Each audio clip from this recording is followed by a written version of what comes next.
So, Jeff here. Taking a bit of time, a couple of days, to be reading up on things that have been brewing towards this budget that has come into play.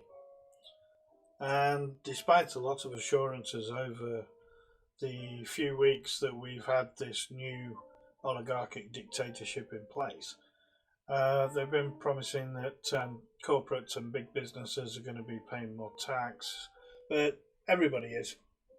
The tax increases are going to affect everybody, including, the working class and the lower income bracket.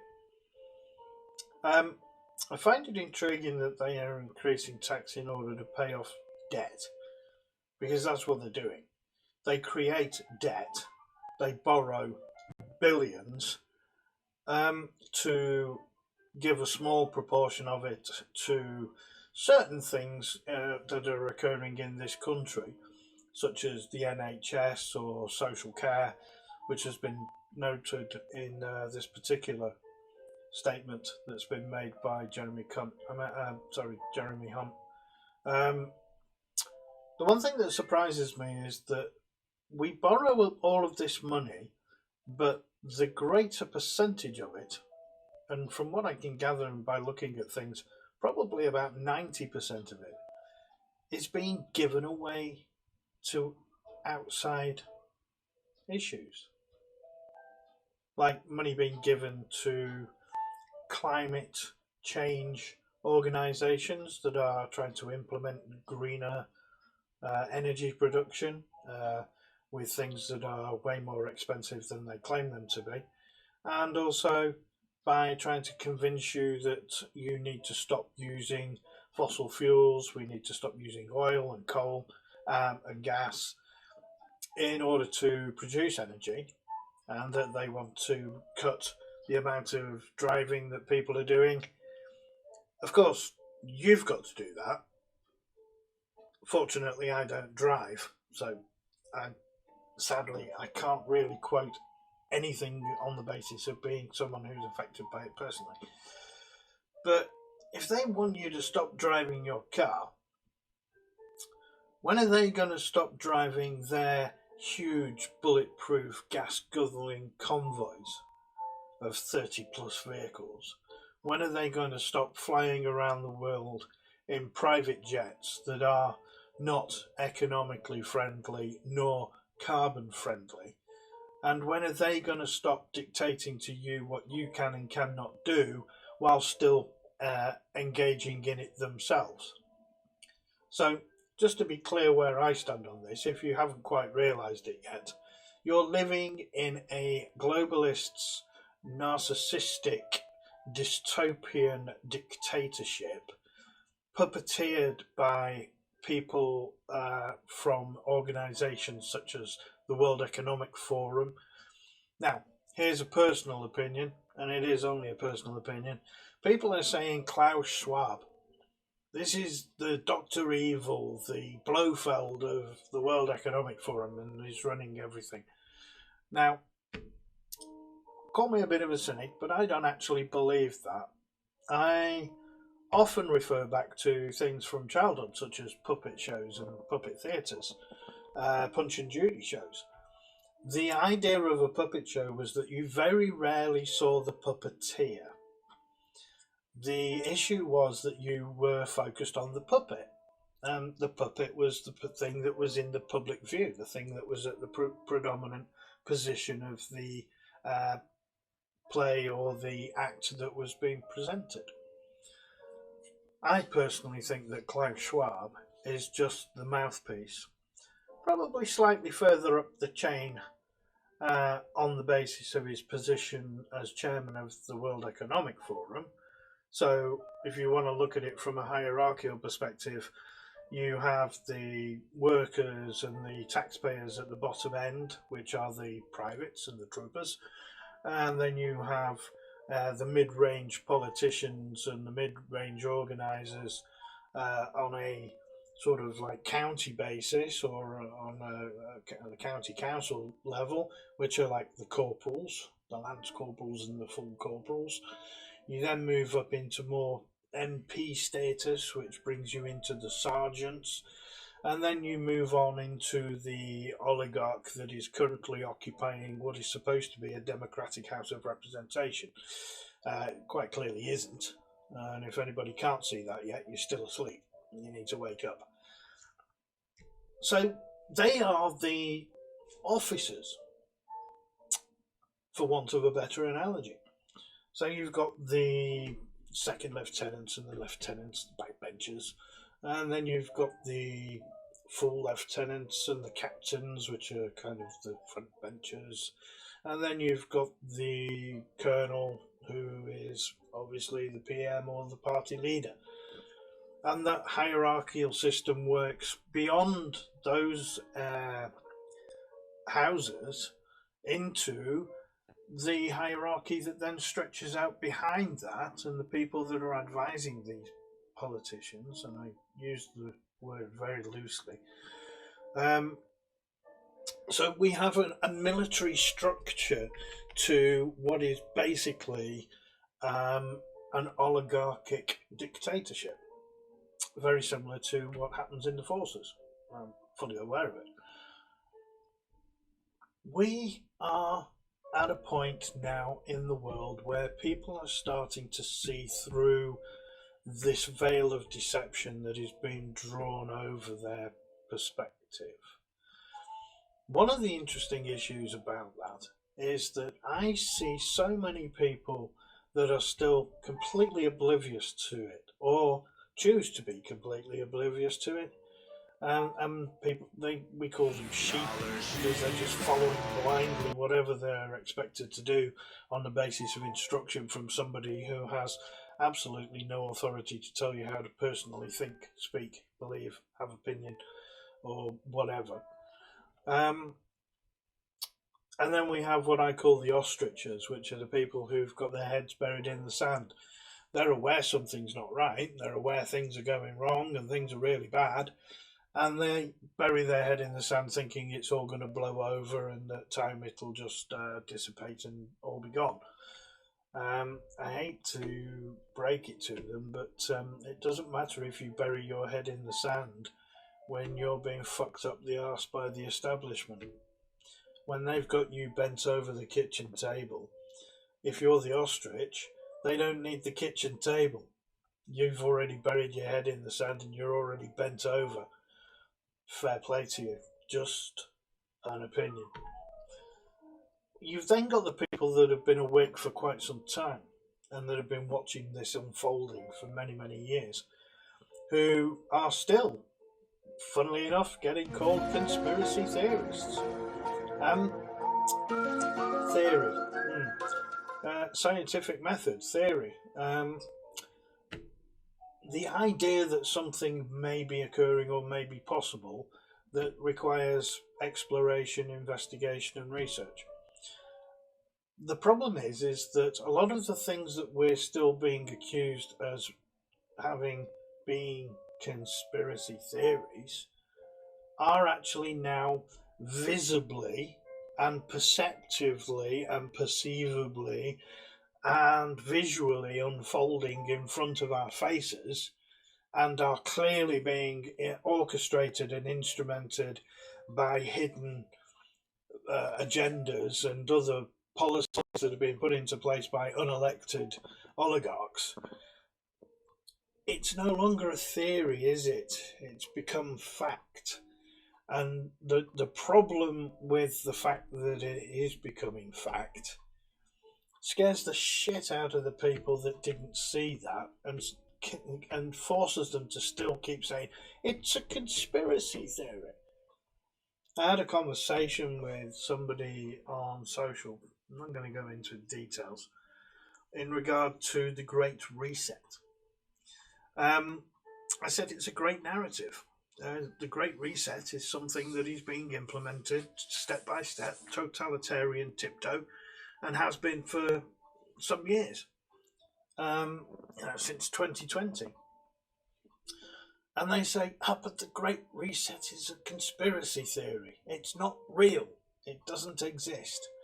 Well, if it doesn't exist, why did Klaus Schwab write 2 books that explain it? He's written 2 books that contain references to the Great Reset, one called The Great Narrative and one called The Great Reset, funnily enough. I think the title gives it away. And he wrote that, and it was published in July of 2020.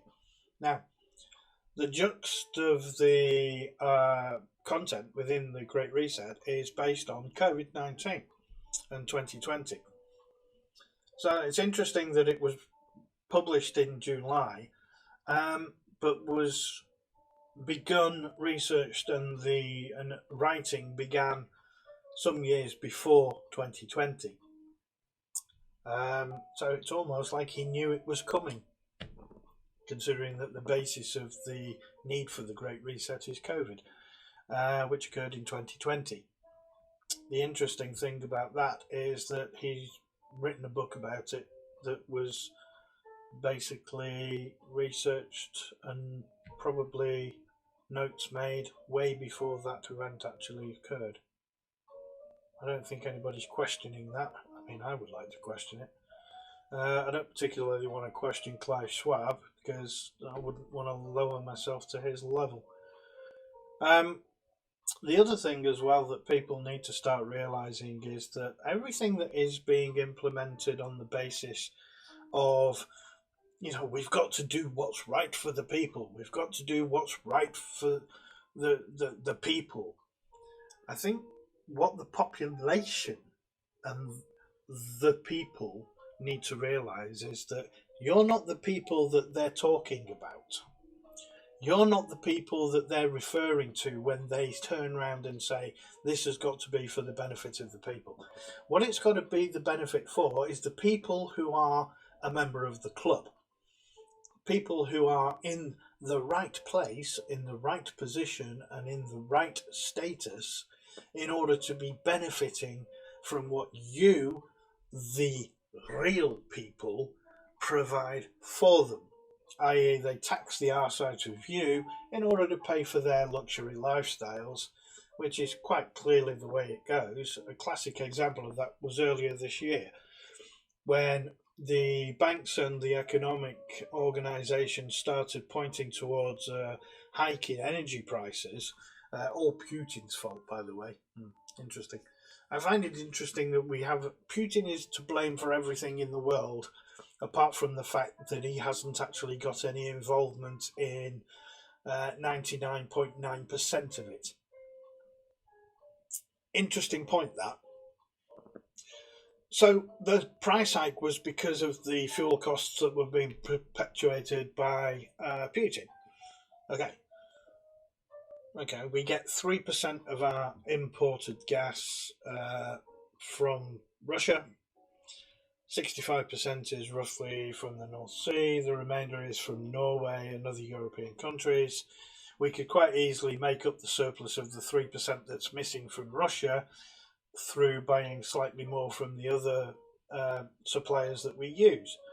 So Russia being responsible for the lack of supply and Russia being responsible for the prices going up, how does one put this in a easy layman's term? It's complete bullshit. The other thing we've got to look at as well is how the political parties are opposing each other, because they sit in Parliament arguing like kids in a playground fighting over a bag of sweets, yet in the background they support each other and agree with each other on many things. Lockdown was one of them, implementation of masks, all other things. Everybody agreed with it. Of course they did, because it's a fucking script. When we start to realise that, and I realised it a long time ago, and I've reached a point now where I am not in any way, shape or form afraid to speak my mind and have my opinion or put my face on it. People need to start paying attention. People need to start paying attention to what's going on. We are in a massive, massive dystopian dilution and dissolving of national identity.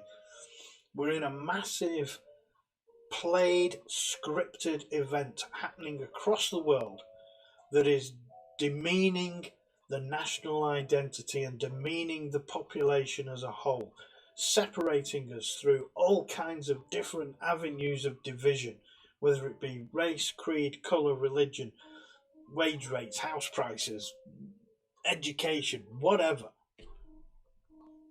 We are being pushed into a division so huge that the population is unable to unite in order to stand up against them. This is where we are at. So, to all those people who think that this is just a conspiracy theory and this is complete bullshit, fine. I completely uphold your right to your opinion, to your expression, and to your freedom and your speech, your thoughts, etc. as I am free to mine. When the shit hits the fan, though, and it has on a few occasions, and on a few occasions quite a lot of people who've been far more into this than I have over the years have turned around and said, we've told you so. I'm going to try and avoid that and turn around and say, we did try to point out that something wasn't right. You chose not to listen. And that was your prerogative and your freedom to do so. But when it comes to your doorstep, are you going to step up? Because you will need to.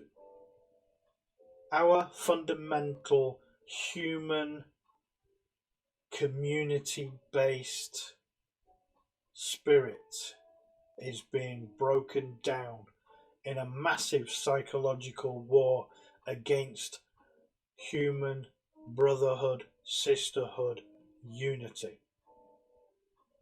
We need to pay attention, we need to speak up, and we need to act now. There is no other alternative. If we leave it any longer, the pathways and the stepping stones that have been put into place in order to create this demand of, I think David Icke said it in the best way possible, problem, reaction, solution. Create the problem, wait for the reaction, and then provide the solution.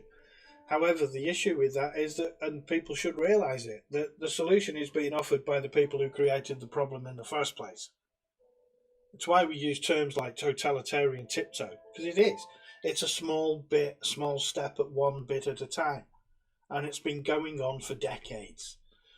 The fundamental devolution of democratic representation in Parliament has been occurring since Oliver Cromwell's time.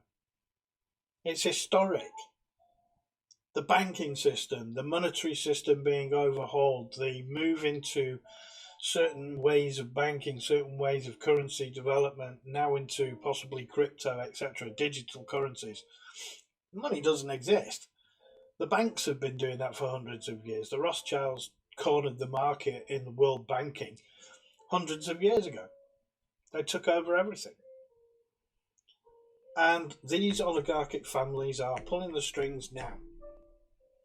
And if you don't realise that and you can't see that, maybe you need to step back a little bit and look at the picture from a bit of a distance so that you can gauge a better peripheral vision and a better field of view of what's actually occurring in the world.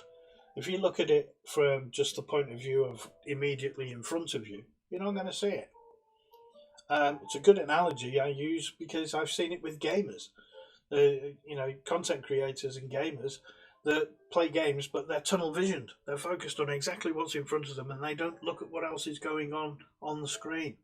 And then they miss things and then they mess up. We've all done it, trust me. I'm 61, I've been gaming for 50 years. I've also been watching what's going on in the world for probably 30 plus years of that.